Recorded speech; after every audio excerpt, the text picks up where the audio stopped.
Welcome. I hope you enjoy the conversation you're about to see between me and another comedian about religion and comedy. These are conversations I'm calling disorganized religion. God bless. And for those atheists out there, may nothing await you after this life. Hey, nerds. How's everybody doing? Another week. It's almost over, this pandemic. Maybe. We'll see what Dr. Fauci, the predictor, says. The groundhog gave us 6 more weeks of winter, so I don't know if he and the Fauci are talking. But another episode of Disorganized Religion. I'm your host, Seth Lawrence, and I am joined this week by a fantastic comedian. I wonder if that bothers her as much as it bothers me when people do that. She hosts 2 podcasts, one with her sister called Just Talkin', and one with a friend of hers called What a Week. Kelly Ryan, everybody. Kelly Ryan, I am so pleased to have you on the podcast. Welcome. Thank you. I am very happy to be here, even if we are thousands of miles apart. I know, it's really too bad. It's really too bad. But how are you liking the northwest part of our fantastic country? You know what? You can't say I'm not here. It's great, huh? You love it? You know, it's good. I don't think I could live here permanently just because they're hippies, but they are angry folk. Is that right? Yeah, Portland is known as a very liberal city, and we're about 20 minutes north in a small Washington town. And our town is like a little more rural, so people aren't as, like no Antifa or whatever the hell. But Portland across the bridge over there, they are not friendly. They're like, it's so bizarre. Sorry, my phone is going off. This is the rudest thing I've ever done. No, you're good. Don't even worry about it. I know my place. It's something, honestly, like you have a deal at Grubhub or something ridiculous. Right. It's always the way. Yeah, we have a Ring doorbell, and that always seems to go off. And I'm like, I don't want that alert right now. I don't care that I'm being robbed. I'm focused. They can wait. Yeah. So are you living in Washington for tax reasons and working in Oregon, or what's the deal up there? Because I've heard of people that I can't remember which state has the laws that are favorable. So Washington, I believe, doesn't have state income tax. And then Portland has no sales tax. So when I got to do that Costco trip, hop, skip, and a jump over to Portland, and then, just live over here. But I work from home anyway. So it's really never been which is part of the reason as to why we were able to make the move during this, was because, I didn't, not like I had to go into an office or anything. So. Right, which works out very well for a lot of office jobs have now just moved to online stuff, which is, I think there's positives and negatives. So what, other than the entire state shutting down, was that what drove you out of California? Or was it like, this is kind of the last straw? We've been on the think to move out and this was it? Or was it really just can't handle not doing stand-up? If you told me last year, February 2nd, and you said, Kelly, you're leaving California, I would have said, what? No way. But my dreams. And then if you said, if the dreams at this point don't matter, I would have gone, maybe something did happen. Right. Maybe we did leave for a reason. Yeah. Gotcha. So what is the stand-up scene like where you are now? Is there underground live stuff, or is it pretty open live stuff, or is there just no live stuff? Yeah. So when we first got here, which was in October, there was outdoor mics, not really shows, a couple here and there. But it was kind of all Portland comics that were on those. It's hard to build relationships right now in a new place. I'm sure you can understand. But so they shut down the outdoor mics for a while, but we got to do those for like a month and a half. And then they just started back up again this week. So I'm actually going to go to one tomorrow. But they're all outdoors and everything. Right. So, but the comics here are very different. They're not trying to be actors and actresses. and their bits are very strange.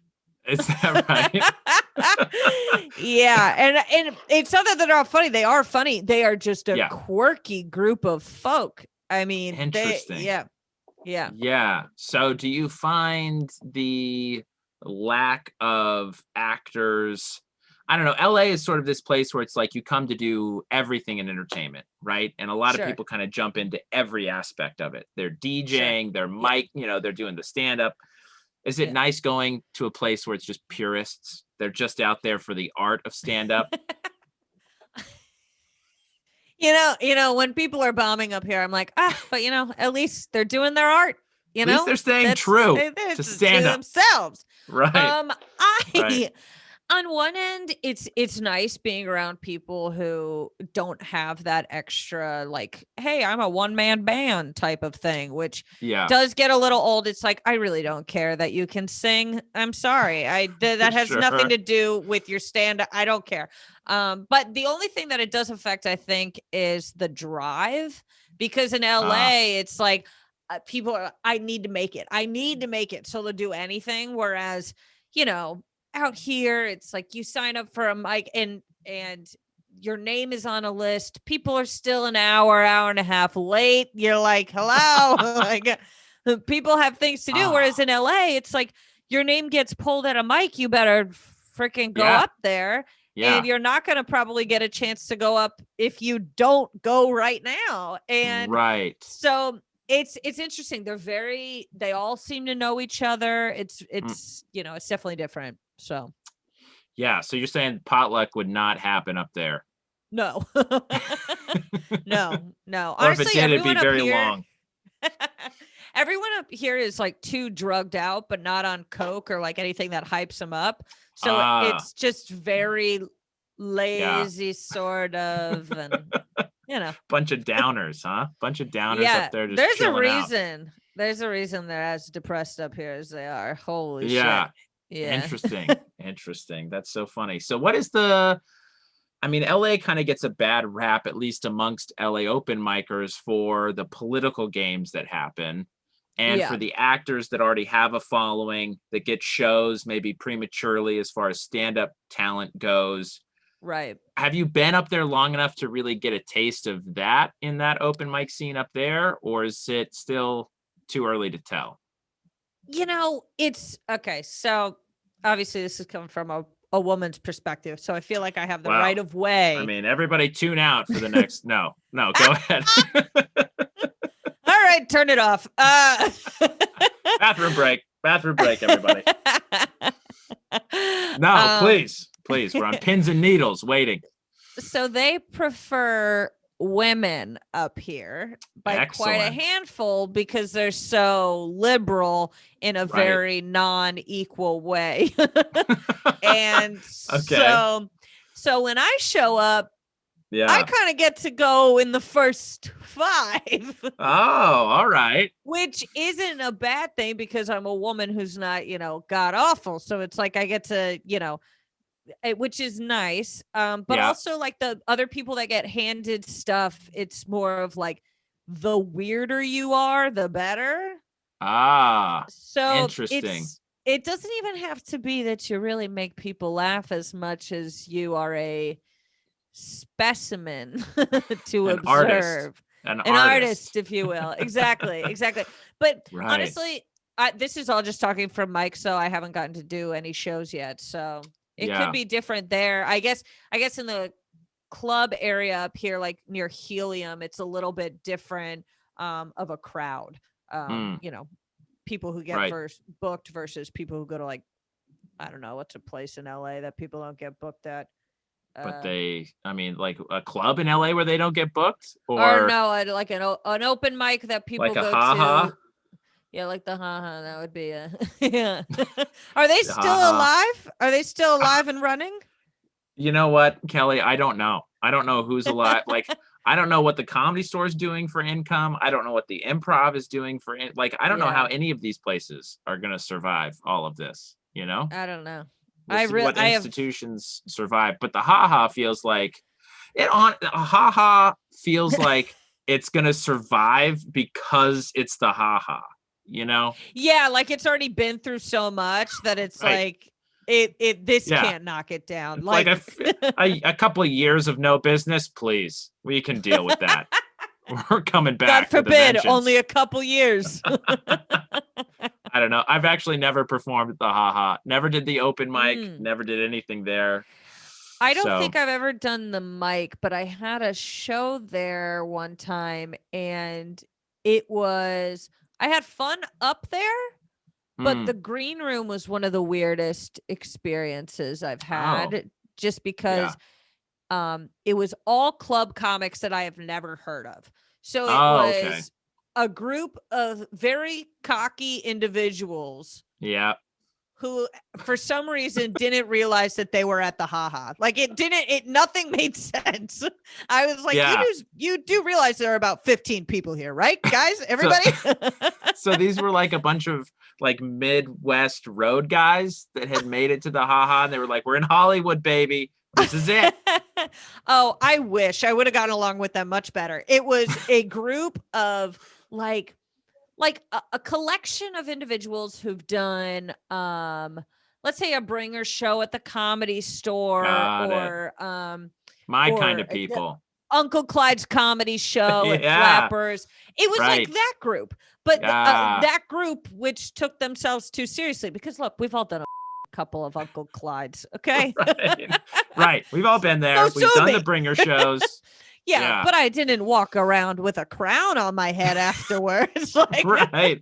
At the Ha green room. I mean, that makes sense. That makes sense. I see what you're saying. Oh, man. So a bunch of me were in the green room hanging out with you. That was the problem. You know what? I looked around and I said, oh, my God, it's like Seth is here 6 times. He's cloned himself for no apparent reason. Okay, how long have you been doing stand-up, Kelly?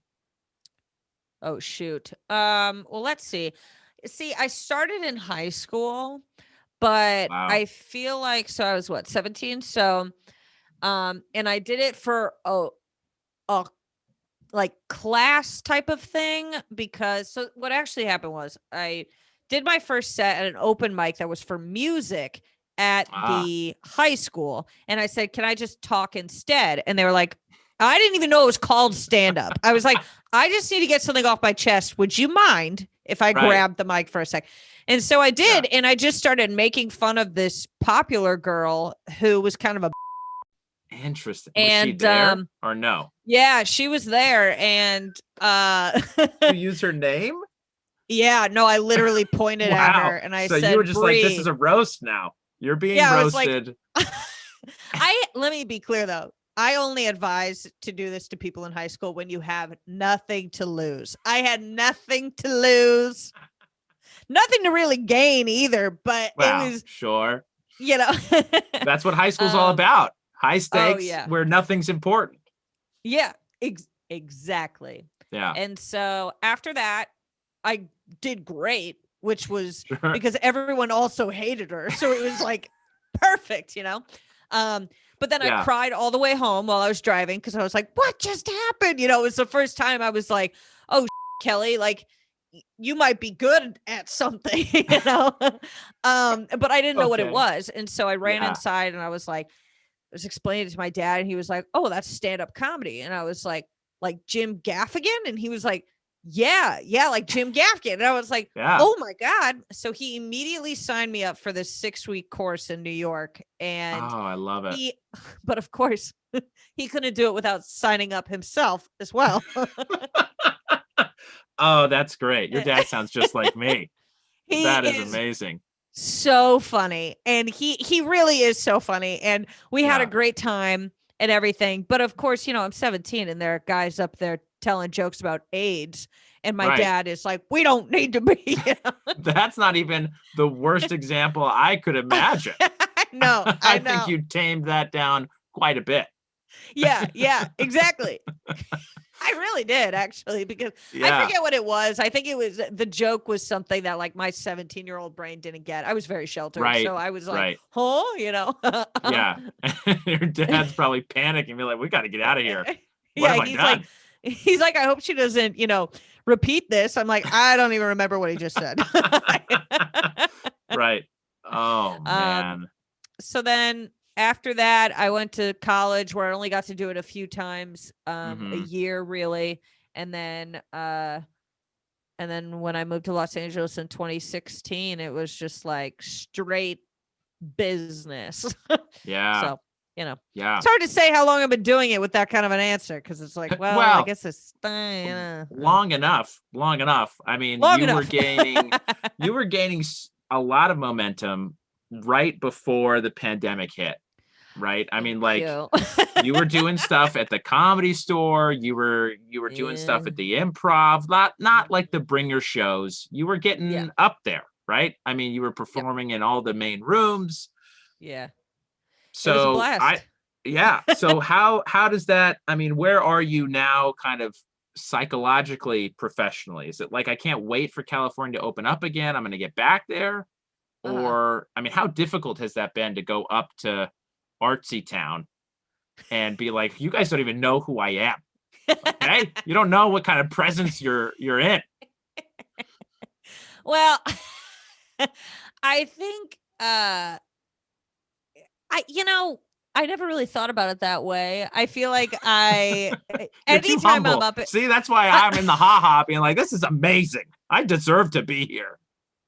Well, I like get up there and I'm like, you're in getting in front of an audience is still always just going to be in front of an audience, in your head, you're just like, God, I hope they like me. Please like me. Please. Like all I want to do is make you laugh. That's all I want to do. Yeah. So, but it has been, I don't know. I mean, it's one of those things where you're like, it depends on what you've been through in life, Like some people look at this and they're like, oh my God, it's the end of the world. And I'm kind of like, well, things happen. Another day. Just another day, another dollar.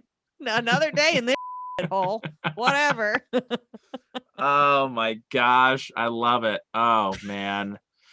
So, I mean, on and off, what you've been doing, like, let's say 8-9 years without a couple years, a couple years break in there. You're from New York? I'm from, so this is where it gets goofy. So I was born in Portland. Oh, and then all right. And then my family moved to Connecticut, and then they moved to Texas, and then we went back to Connecticut, and then I went to school in Texas. So I'm kind of all over the place. Wow. So when you signed up for the comedy class, you were living in Connecticut. Yeah. So it was a 30-minute ride to the train station, then a 45-minute ride to the to New York, and then like a 30-minute sprint from the train station to the class. To the class. Yeah. Jeez. So why all the moving around? Well, in high school, I was convinced that this is gonna sound so freaking stupid. I can't wait. For where this might be going. So I did not have a great high school experience. I had a lot of germ issues. I had it was not ideal. And I thought for some reason, all of my problems would go away if I was close or living to a farm. I don't know. Okay. Farms are very sanitary places. Yes. I thought they were peaceful. I love cows. I was like, this is the dream. So we should go to Texas. So your whole family moved, so you would be not as phobia about your germophobia. No, so my parents are still in Connecticut, and my sister went to college with me in Texas. And then the back and forth when I was much younger was because half of my family's in Connecticut and the other half's in Texas. So my parents were kind of doing that thing where they were like, where should we live? Type of deal. Yeah. Which family should we pick? Yeah, exactly. Yeah. And then my cousins in the Northeast ended up being closer in age to us. So they were like, let's have them around their cousins. Yeah. And Gotcha.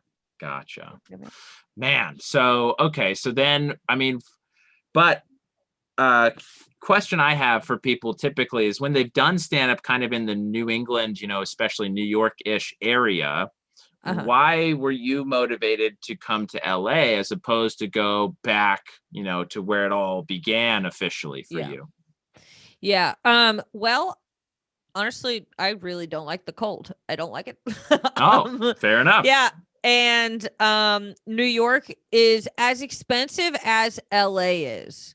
New York is so expensive. And when I moved to California, I had nothing. No money. I had an air mattress, a single person air mattress. Yeah. And I had a like single sheet that was the size of a sleeping bag.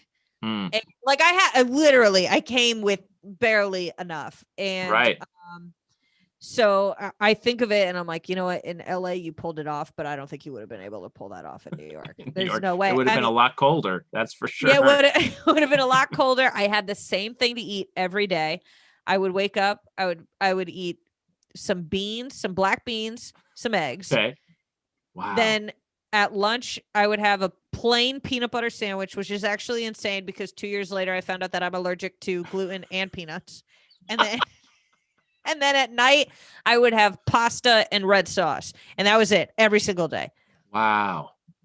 I mean, you got all the basic food groups in. Yep. I had $25 a week to spend on groceries. That's crazy. So where was that money coming from? Was that coming from a job you had on this, or... Yeah, I actually worked at David's Bridal for a little bit. Oh, sure. Yeah. They're very popular in Utah, by the way, David's Bridal. Yes. I bet you guys marry like crazy. Yeah. I mean, we just marry young, so. When did you get married? I got married when I was 24. Gotcha. I mean, 23, first kid when I was 24. So I count really the end of my life at 24 with the first kid. Wow. That's, you know what though? That's fun. I always. Yeah. When it works out, it's fun. Yeah. But I feel like with the Mormons, you guys work it out a lot. Am do. I wrong? No, you're not wrong. No. I mean, you don't typically have as many scandals of like, yeah, I got hammered and so-and-so. Right. Right. That is pretty rare. That's pretty rare. If that happens, there's been a lot of other scandals along the way. That one's not coming out of the blue. It's like, no, we knew Gary was like that. We should have seen that one coming. But anyhow, okay, so you worked for David's Bridal, so you had some money from that. Barely. Gotcha. I mean, this place. What actually happened was I went to go apply to the dog food store next to David's Bridal. And when I went in and I said, hey, I'd love to work here. I've always loved dog food. Yes, the taste, the smell. I was like, do we get samples?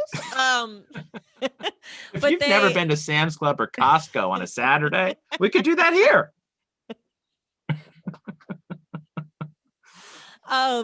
Yeah, so I went there and they were like, we're not hiring. And so I was walking back to my car and I was like, and because of course I was like, because at the time when I first moved out here, I was staying with a family in Orange County who was like, we want to help you live your dream. Come stay with us for a few weeks or whatever.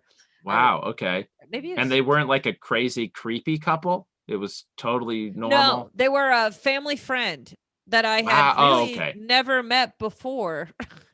Yeah. Well, it's better than Craigslist.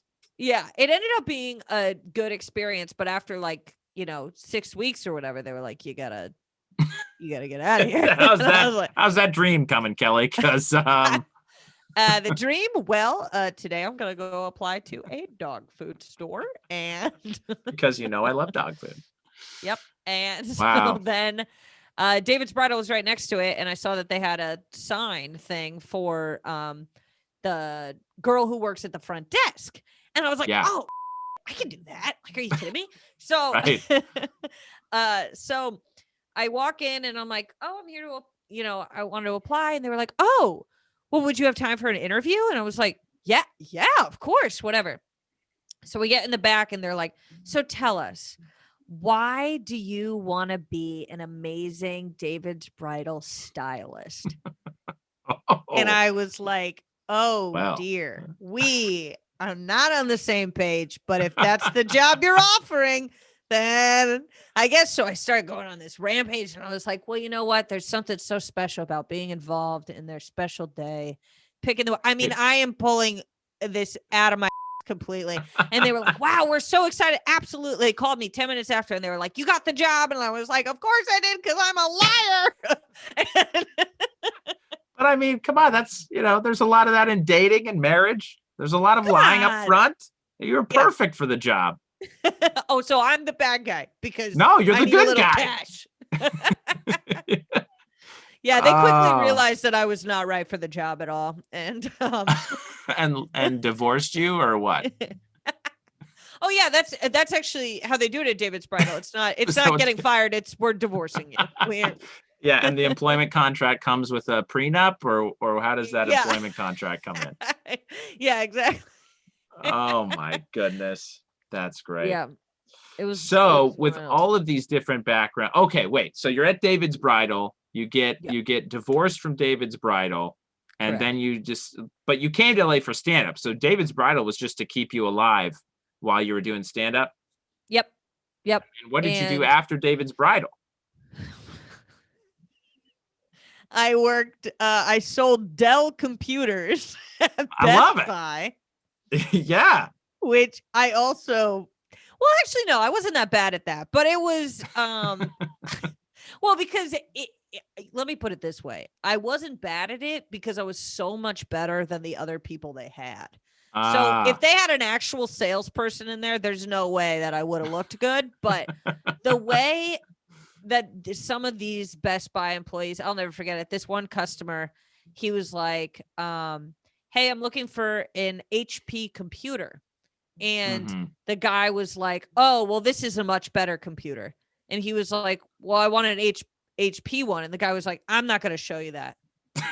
Like, just literally rejecting. Wow. It made no sense. But that's crazy. They were very bizarre. You're at Best Buy. You're not at the Apple store. Sell them the HP. So who gives a shit? Right, who cares? The other person that I met at this Best Buy is actually a comedian who, like a year and a half ago, got plastered all over the place because he sexually assaulted a girl. So, oh my gosh. Yeah. That's unbelievable. Isn't that weird? That's crazy. Yeah. Man, what a small world. I know. You wouldn't believe him. Yeah. You wouldn't believe him. Well, we didn't believe them, meaning women, for a long time. For a very long time. We barely believe them now, but I know. Now it's like pulling teeth. It's like, my gosh, it's just terrible. So had you always wanted to be a stand-up, or was it more like it clicked for you when you were 16, made fun of the popular girl?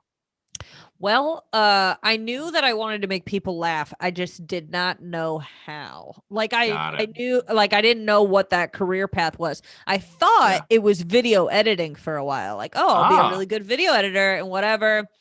And then, but after I had literally my first set, I was like, this is it. Yeah, this is the all thing I want to do. So after you roasted the popular girl who no one liked, apparently. So why was she the popular girl? That's what I've never really understood about a lot of teen movies. It's like there's the popular person, but they're, a jerk to everybody. I guess it's just they're the hottest. I don't know. Yeah. Maybe it's because you're Mormon, but she sucked a lot of dick, So, and I feel like. Is that what happens in high school? Oh, yeah. Oh my God. This girl, she cheated on literally the hottest guy in our grade. And we were all like, man, we were really blown away. Yeah. That's so, but with whom? Like the second hottest guy, or like a total dork? Like she was just trying to rub it into this guy. Oh, there you go. All right. Beautiful. There's nothing like a little statutory to just seal the deal. Yeah. That's amazing. Yeah. It's weird that everyone hated her for something she was kind of probably a victim of. Right. But yeah. But you know what? That was just Brie. You know what I'm saying? Know what you're saying? She might have ended up in Hollywood as well. Different dreams. You never know. You never know. Never know. That's crazy. So, I mean, speaking of my background being a bit sheltered or different, just different from the high school and background you came from, how religious was your family growing up? I mean, if you did a stint in Texas, I would imagine that would have been within a fairly religious community, just stereotypical Texas. But I mean, how religious was your upbringing? So we went to church every Sunday. But there was always this underlying thing that the three of us, me, my brother, I have an older brother, 2 years older than me. And the three of us were just not taking it seriously. We just couldn't. Sure. I don't know what it was. We could not stop laughing at things that really had nothing to do with the actual religion itself. Like someone that got up on the stage looked ridiculous or something. There was no way for us to concentrate at all. Yeah. Yeah. And my parents, they tried, we had to look nice every Sunday, all that kind of stuff. Had a communion. I had all that kind of stuff. We went to a congregational church where my family in Texas, so some of them were Catholic and then some of them are just like standard Christian, like there's nothing. Okay. So just, we know we believe in Jesus. Yeah. And that's as far as we need to go. Yeah. Yep. Got it. Exactly. Okay. So Congregationalist church is just whatever you are, come as you are, and we'll celebrate, as long I would assume is it's all broad Christianity. Pretty much. Yeah. Okay. Our pastor was a woman named Nairi. Oh. Which she was very, what the weird thing was, she hated animals and she hated kids, which is a very strange. I mean, it's kind of related. It's yeah. I don't understand why you would be a pastor if you didn't like kids, but I mean, maybe she looked at Catholicism and was like, well, we don't want to go too far with it. So. Right, I'm gonna hate them all. I don't want to get near them. I don't want to cause any confusion. I am not even tempted. I actually hate them all. I know. I'm more likely to beat them than anyway. Listen, don't worry, guys. I have it all under control. Yeah, she was very interesting. She yelled at me one time because I went into her office and I was playing with the phone. When you're a kid, you're just picking things up. Right. I mean, how old were you? I can understand if you're 18 and you're hello, I'm the pastor. Right. I think I was 9 or 10. Yeah. And I was just, just goofing around. And she got so mad. She was like, that's not your phone. And I'm like, no, it's not my phone. What? Yeah, obviously. But my mom's family, they all grew up Catholic. Mm-hmm. So Catholic guilt was still a thing that existed in my household, type of thing. And I don't even think they realized that they did it. I don't think that they would because my mom, she still kind of does it where it's if I said, oh, mom,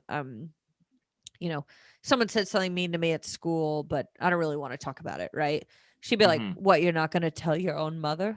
You're not going to tell your mother what they said? And then I'm like, I guess I'll tell you because now I feel bad, Right.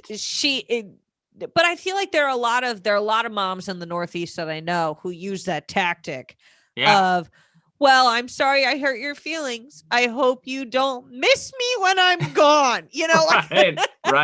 Right. Yeah. I mean, if only my mother was around and helping me as much as I try to help you, then exactly. Yeah. I think that's a parent tactic rather than a Catholic tactic, but maybe not. I could be wrong. It's interesting because my dad didn't grow up Catholic. Mm-hmm. He doesn't do it, which is why I think it's Catholic, but I could definitely be wrong. And maybe I'm just on Catholicism without even knowing it. I don't know. You've hated it the whole time when really you just hated moms. That was all. Oh, sorry, my bad.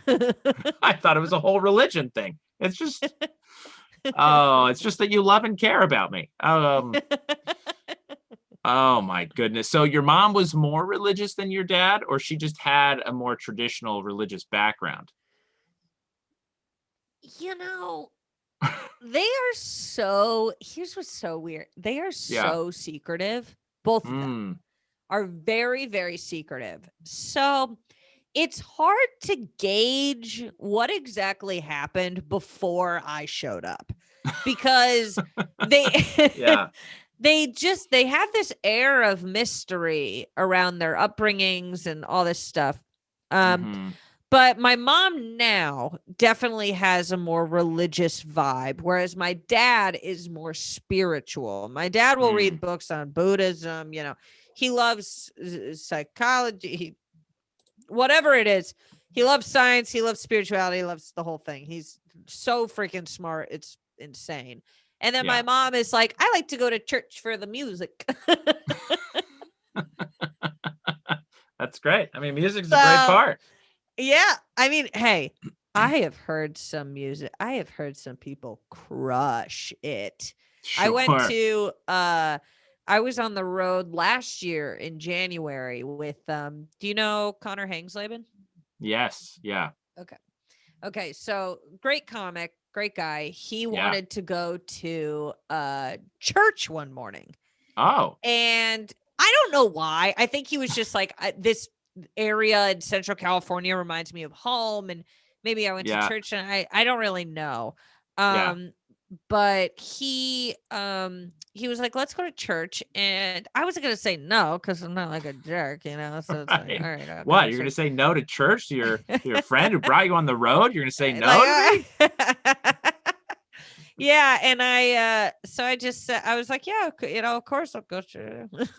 Yeah, right. But, which is a very, like, I just feel like I've never been casually to church with a friend before. Yeah. So I'm like, is he gonna be really into it? Is he gonna, have the hand up in the air, waving and the whatever? Right. And again, most of my experiences at church have been, I love this message, but also I need to make fun of this thing on the left because I'm distracted and whatever. Right. So I'm pretty much distracted the entire time that we're there because it's one of those churches with like the big lights and the, they got the whole thing going on. It's a show. It's a show today at the church. Yes. It was massive. The complete opposite of what I grew up with. Mine was like a tiny church that looked like a house, and it had wooden pews, the whole thing.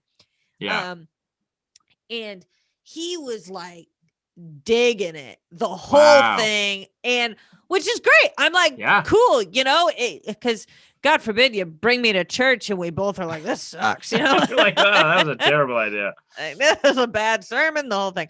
But he loved it. I thought that there was, some stuff where I was like, did we have to, as the guy running the show, would I make a Me Too reference? Probably not. Okay. It's a tough one. But did he hate children and pets? I think is the real question. You know what? I don't think he did. Well, you win some, you lose some, I guess. Yeah, it's really hard as a woman to watch and to be like, wow, here's this woman, pastor, she's rocking it. She's doing her thing, right? Here's this guy who made a Me Too joke in his sermon, and somehow I like him more. You want to root for the other one, but sure, of course you do. Oh man. So, but you weren't feeling it, still distracted, reminiscent of childhood in that respect, at least, I take it. Yeah. It was, folding the pamphlet as a fan, Right. How far can I send this paper airplane I just made? Yeah. And the weirdest part is that I actually don't like, it's not like I sit there and I go, oh, I'm an atheist and I hate this, whatever. It's really not even that. If I can zone in and focus and pay attention, I can acknowledge a good passage. You know what I'm saying? Be like, that was pretty good. And I understand. I love a good storytelling thing. If you're a great storyteller, that's what makes it, right? Yeah. So I'm like, if you could do that, then you probably got me hooked, right? Yeah. But there's something about if whoever's speaking is not gripping me entirely, then I just cannot focus at all. Yeah. Well, that's fair. Yeah. So you never really connected with anything divine, and you're not even sure if your parents ever really connected with anything divine. They're kind of like, how do I put it? They have their moments where they get emotional about God, but it's like a moment, like if I ever told my mom, I was like, hey mom, I don't think God exists, I think she would cry because I think that would just upset her, Yeah. But I believe my brother's agnostic at the very least, and then his wife I think is also agnostic at the very least, and they did the thing where in their wedding they didn't have any reference to God or whatever, which okay, fine. To me, no biggie. To my family, it was like they didn't reference it once, not even once. And you had people from Texas that came up who were more Catholic, and they were like, we thought it was interesting that your son didn't include anything about religion in it. Right. So I think if I get married, we're just going to throw in a little sprinkle, a little dash of it. Just for passivism.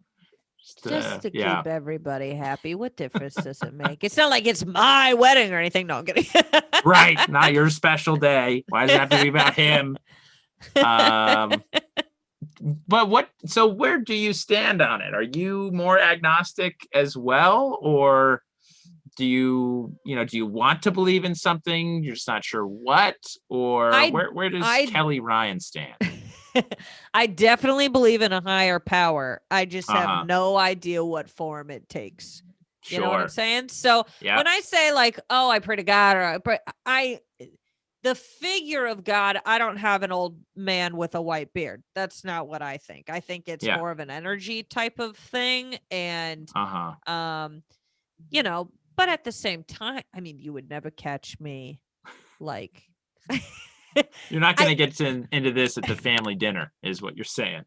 Oh, no. Well, the other thing is, it's like, I could say all I want, like, or I feel like I would never like say F God. That just would not be like, I couldn't even say it right there. I couldn't do that because I'm like, right. I believe in the guy too much to risk it, like, no, I'm not going to go to church every weekend because that's not my gig. That's not my shtick. But I think if you find an hour a week to do something that you find spiritually good for you, like for me, it's writing, writing, not necessarily stand up, but like short stories and other stuff like that, where I feel like I'm in a different zone. You know what I'm saying? Like, and no, that's not the same as going to church, but I feel like I'm, you light some candles, you know what I'm saying? Put on some music. Put on some music. Yeah. But recharge the batteries a bit. Exactly. But I definitely do think there's something there. It just doesn't make sense to me. Where would all this come from? You tell me, Seth. Where did all of this come from? Well, it came from God. Heavenly Father, Heavenly Mother. They created us. They created the earth. They set us down. I could go on, but I know where it all came from. But anyway. Gotcha. So what do you think happens after this life? Where do we go? Do you believe in like a heaven, or do you believe in more unison with this energy force you think of? Part of me hopes that you come back as another animal or something. That's the hope. I think that'd be fun. Gotcha. Yeah. But I don't know if I believe in. Here's the deal. So some people live very the idea that there will be an afterlife, right? So they're kind of like, I gotta do what I can so that after this I'm set up good. And then the other half of me is like, well, if I am just 6 feet under at the end of this, am I gonna be like, why did I why did I work so right right but I think that you often in life get indicators of whether or not you're doing well and making a positive difference. I think you get those reminders throughout your life where, like, if you can't be that confused if you're on, your last seconds going, which one am I going to get? And you've been like a murderer your whole life. You can't be like, oh, well, I hope. Like, you're going to have an idea of where you're going to go, I feel like. Right. And I think I'm pretty well. I don't want to brag, but I think you seem like a good person to me. So well, thanks. Yeah, I do my best. I think that a lot of it is intentions too. So some people, because I've heard some people when they cheat on their spouse, it's like, yeah, that's technically a thing that people go, oh, you're going to hell for that, but then they explain it and they're like, well, he would verbally abuse me and whatever. And you're like, oh, well, no, I'm on your side. It's kind of a gray area. You're fine. Yeah. Yeah. So, no, I do think there is that question of, heaven or hell is, I think, a very gray, blurry one and personal, like you say, right? I think we deep down kind of know, I'm probably okay, or I should probably improve some things about myself. Yeah. I do think that if I do get in, like if it's that kind of a process where you're like waiting in line or whatever, maybe I'll get a talking to. You get passed to heaven. You get a little audition, a showcase set. God's like, funny, you're going. Yeah. Like, I feel like in heaven, maybe I'm not on main stage. Maybe I'm in belly room with some other people who are just okay, but didn't deserve hell. Right. But the OR is not bad. Yeah. Not bad either. Oh my gosh, that's great. So how do you think you get these, I guess, signals from whomever that, you're doing well or you're doing bad? You talked about kind of this feedback mechanism. Yeah. What is that for you? Is it feelings? Or is it like good karma, in the kind of colloquial sense of like, oh, well, this good thing happened to me, I must be living well? I think that there have been certain things that I've gotten quote unquote lucky on, or where I'm like, somebody was looking out for me. Somebody was making sure that I, got home safe, or that I whatever. Sure. Because especially when you're young, you do things where you're like, if I really think about it, that could have ruined my life, or that could have gone very poorly. And that could have, like the amount of times I think about it. And that, like, when I, first started stand up in California, like the fact that I would, walk to my car by myself, or just like little things like that, where I'm like, thank God nothing ever happened to me. Like, because I'm not a very large person, and, but it sometimes did feel, and it still feels now, where something, even if it's just as stupid of like, I'm making a turn and someone barely hits me or whatever, or comes close. I'm like, whoa, somebody was in control of that. That was out of my control right there, Yeah. I see what you're saying. That makes sense. Yeah. But I don't think, to be totally frank, I don't think people look around enough and see how lucky they are and how grateful they are about things, especially comedians. I think that, if you go on Twitter, you go on whatever, I'm like, oh my God, are you people, can you just, you have more.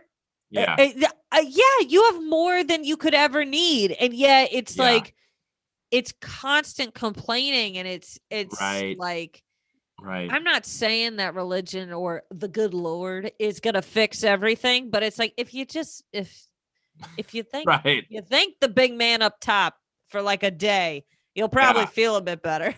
Yeah. Yeah. Exactly. I mean, focus on what you have, not what you haven't. Right. I think that's Yeah. all good advice. Good advice from Kelly Ryan. That's a nugget. Yep. That's a nugget right Yep. there. Yeah, it's all a lie. No kidding. Well, you got the job. We're hiring you. Oh, well, thank you. It's gonna be great. All right, Kelly, before we close, I want to let you have a chance to ask me all of the personal questions you've been thinking about regarding my faith, my spirituality, whatever you want, on a segment we're calling What's the Deal with Mormons? Ooh, okay. So, have you ever had alcohol before? No. Okay, so if you were to totally spiral, Yep. and I've thought about this many times. No, yeah. Okay. Go on. If you were to totally spiral, Yeah. what would be your meal, drink, drug of choice? All of that combined. You got it all laid out on your coffee table. Okay. Right. The wife and the kids, they said yeah. sayonara for reasons that only you know.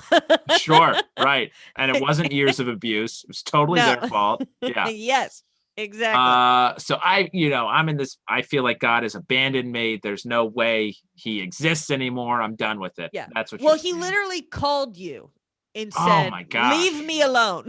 Wow. Wow. So you've been rejected. Geez, but I know that he exists. That's like the worst possible. Exactly. He just said, I don't like you. Wow. I mean, that's basically against my religion. But let's just hypothetically say. Hypothetical completely. What happened. I've had my fate sealed in the lowest circle of hell, is what you're saying. They actually put out posters of your face everywhere saying God hates this guy. Yeah, God doesn't want him. Right. Man, so this is what I spent some of high school health doing, which was reading about the drugs and the side effects and the, all things LSD. That was what I picked every time I took a health class. I would do LSD. Gotcha. I would probably have to chain myself to a bed or something so I didn't just jump off a building on a first trip, Yeah. But that's what sounds kind of like the most fun without too much harm, Yeah, that's a good bang for your buck option right there. I've never done it, but I can't do any psychedelic anything like that. I can't do it. But sure. But people that I do know that have done it, they're like, oh, it's eye-opening, it's whatever. Right. So I feel like that's a good option. I think that's what I do. There's not many meals that Mormons can't eat. Oh yeah. Right. I mean, I guess like if it were a meal, it would be like hash brownies or something, I'd be like, that's the kind of dessert I would do, but I don't know. I mean, if I really left my religion, realistically, I would probably, take up maybe a social drink every once in a while, but I think I would end up with the fancy, girly drinks. Oh, sure. With a lot of fruit. Well, especially if it's not going to take you much to get, because I mean, your tolerance is at nothing. Oh, it's zero. Right. Yeah. So you can have one of those fancy drinks with the orange peel and the whatever on it. Yeah. I don't even know what they're called, but like a mojito, I guess. I don't know. Yeah. But you like being Mormon. I do. Yeah. Yeah. I'm totally square. I actually enjoy the life that I have. I've never been seriously tempted to drink alcohol or to do any drugs. So see, I love that. I love that.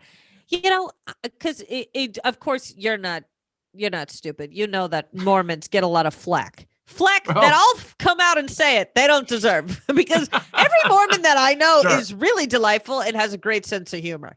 Yeah. So, good. Yeah. I don't really know any miserable. I don't think I know one miserable Mormon. The miserable Mormons I know are usually of the X kind. And I mean, there's a wrong way to do religion. I guess I'll say that. I know some Mormons who are probably not as happy being faithful as they could be, you know? Gotcha. But a lot of the really miserable people I've met who have ever been Mormon are usually no longer Mormon. And I'm not saying their life goes bad because they've left the church. It's more like their life was not great and they blamed a lot of it on the faith. And so it's not like it all improved when they left the church, but you know, that's what they blamed. So that's why they left the church. And then obviously I know a lot of people who are happier, you know, they claim, at least I believe they claim to be happier. They might truly be happier after leaving the church because they've done, I think, religion incorrectly, right? It's more of the punishing, you're not good enough, you always have to improve, you know, God only loves you if you do this, this, and this, which is easy to get lost in that idea of thinking when it comes to religion. Because, you know, there's Catholic guilt, there's Mormon guilt. If you deal with a God that you're worried about judging you, there's going to be guilt. Be a little guilt. Yeah. Okay, I have one more question. Yeah, go for it. Okay. So you know how Mormon gentlemen will go around with the black tie, right? Okay. You're talking about the missionaries. The missionaries. Yeah. Right? Yeah. Okay. Do they have one black tie or do they have a whole closet of black ties in case the black tie gets dirty? Right. Well, I think the black tie is more of a stereotypical portrayal. When I was on my mission, I did not have a single black tie. I had a bunch of quite ugly polyester ties. Really? Yeah. Yep. Was that like a way that you could, can you gain status by like having like what kind of tie you have? I mean, not really. In my mission, there was a tradition of exchanging ties with a companion you served with that you liked. So you would, you'd sort of be like, you know, pick, here's a selection of my ties that I'm willing to part with for you. And you pick one and I'll pick one of yours. And then, you know, we would get little whiteout markers and write little messages to each other on the back of the tie as a little memento. Did it ever happen where someone was like, hey, do you want to switch ties? And they were like, no. I'm sure that it did, but I think most of the time it's sort of, you know, when you're in a relationship that's not working, you know. That has to be one of the rudest things anybody could ever do. Like, hey, you want to switch ties? I don't want your tie. No, I think what would be most likely to happen is for somebody to be like, hey, can we switch ties? And they'd be like, okay. And then they get their ugliest ties and it's like 2 of them. And it's like, here you go. These are the Take 2. You're like, you can pick which one you want. You know, and then they meet up with some other person who served with that guy and they're like, wow, you got a really nice tie from him. What the heck? Yeah, he has the best ties. It's like, yeah, he was really nice. He was great. He didn't give me the choice of those. I think that's probably more likely. But yeah. Oh, that's so funny. Right. But the black tie, no, it would be amazing if it were kind of a standard issue. We should maybe uniform up, but that was kind of the one way you could be yourself as a missionary, was which pattern, which color ties you picked, you know? So that's so funny. Huh. Right. How long were you a missionary for? So there you go. 2 years. 2 years is the standard mission for a young man, a year and a half for young women. And then there are also service missions, which can range in length, usually from a year to 2 years. But if for whatever reason you can't go out and proselyte, then you're given a service mission. Maybe you're, you know, playing an instrument, or you're giving guided tours at Salt Lake in the church center. There are various different ways to serve a mission, but mine was the standard 2 years. Gotcha. Well, cool. Well, you know what? This has been fun. This has been great. Kelly, thank you so much for doing this. This is awesome. I wish you course. guys all the best. Like I said, part of me hopes you never come back because, I think Zach Stein and I are going to try to take over the Ice House once it opens up again if Bruce isn't back here. And yeah, but I hope you do. I hope you guys do come back in all sincerity. Thanks, yeah. It's no, we should be back. I mean, the lease here is for a year, so and we got here in September, so you might have timed it just right. Honestly, that might be just right. Yep. That's the goal. Well, we'll all be looking forward to that day, baby. It's gonna be great. All right, Kelly, anything you want to plug before we sign off here? You've got 2 fantastic podcasts that are both very fun. Thank you. Yeah, just talking and what a week. I'm trying to think. My Instagram is this is Kelly Ryan, and so is my Twitter. My Venmo is where you're Kelly very Ryan positive Money. on Twitter. Very positive on Twitter. I am a beam. The only positive shining light. Ray of positivity. Absolutely. I love it. Well, we'll put that in the show notes. I mean, you got a website, any merch you want to dish out, any road dates you're going on? My website is kellycomedy.com. I have no show dates in the foreseeable future. You can, let's see, where might I be? I'll be on my couch after this. Right. Very good. Beautiful. Well, tell Bruce hi for me. And I will. I hope you guys do well and get some stage time up there. And I hope even Bruce gets some stage time up there, that he's not he will. shunned for being the enemy. Excellent. He'll get stage time. We'll make sure. Just say he's a woman from time to time. That'll be fine. All right, Kelly. Thank you so much. You guys take care. You too. Okay. Bye.